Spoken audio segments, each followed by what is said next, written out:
ভারতবর্ষের একজন ভিস্তিওয়ালার কাছে জল রাখার জন্য তার দুটো বড় কলসি ছিল। লাঠির দু প্রান্তে জল ধরে রাখার জন্য একটা করে কলসি ঝোলানো থাকত, সেটা সে কাঁধে বয়ে নিয়ে যেত। এর মধ্যে একটা কলসিতে ফাটল ছিল, তবে নদী থেকে মনিবের বাড়ি পর্যন্ত ওই লম্বা রাস্তা হাঁটার পরেও আরেকটা কলসি জলের সম্পূর্ণ পরিমাণটা বহন করতে পারত। ফাটল ধরা কলসিটা অর্ধেক ভর্তি অবস্থায় পৌঁছত। প্রায় 2 বছর ধরে এরকম চলতে থাকলো, যার ফলে ভিস্তিওয়ালা শুধুমাত্র 1.5 কলসির জল মনিবের বাড়িতে পৌঁছে দিত। অবশ্যই নিখুঁত কলসিটা নিজের কাজের জন্য গর্ববোধ করত, কারণ যে কাজ তাকে দেওয়া হয়েছে সেটা করতে সে সফল হয়েছে। কিন্তু ফাটল ধরা কলসিটা তার খুঁতের জন্য লজ্জিত বোধ করত। সে খুব দুঃখিত বোধ করত এই ভেবে যে তার যা কাজ সেটা শুধু অর্ধেক করতেই সে সফল হয়েছে।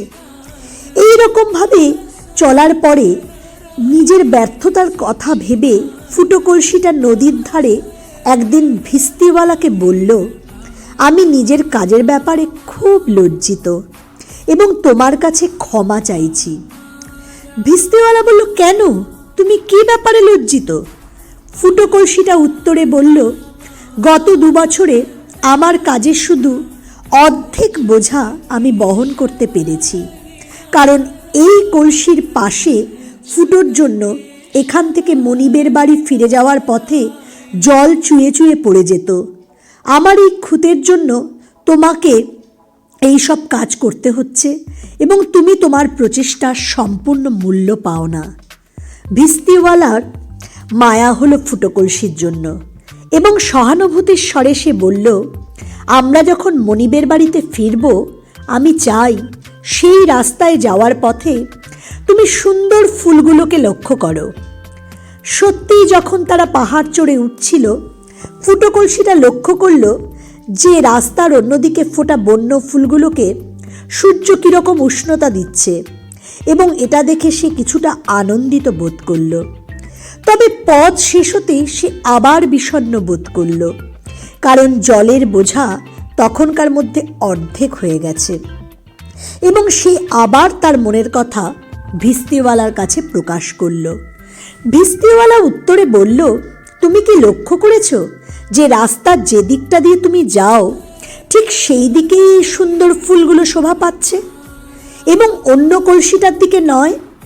তার কারণ আমি সব সময় তোমার খুঁতের কথা জানতাম এবং আমি সেই সুবিধার সঠিক ব্যবহার করেছি।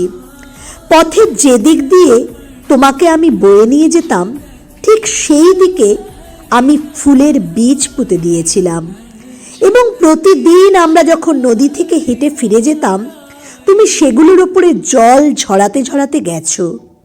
এই 2 বছর ধরে আমি এই সুন্দর ফুলগুলো তুলে মনিবের টেবিলটা সাজিয়ে দিয়েছি এবং তুমি এখন যেমন, যদি সেরকম না হতে তাহলে মনিবের বাড়ির সৌন্দর্য বৃদ্ধি পেত না। এই গল্প থেকে কি শিক্ষা পাওয়া যায়? এই গল্পের নৈতিক উপদেশ হলো যে সকলের মধ্যে কিছু খুঁত আছে, কিন্তু সকলেই একটা নির্দিষ্ট পথ ধরে জীবনে এগিয়ে যায় এবং যে পথ আমরা চলতে শুরু করেছি সেটার একটা উদ্দেশ্য থাকা প্রয়োজন, যেটা আমাদের অস্তিত্বের পরিচয় হয়ে উঠবে। নিজেদের দুর্বলতাকে শক্তিতে পরিণত করা প্রয়োজন। কোনো কিছু এবং কোনো ব্যক্তির কোনো উপযোগিতা নেই সেরকম হয় না। আমাদের সঠিক দৃষ্টিভঙ্গি থাকা প্রয়োজন। আমরা প্রত্যেকে অন্যরকম করে কিছু দেখাতে পারি।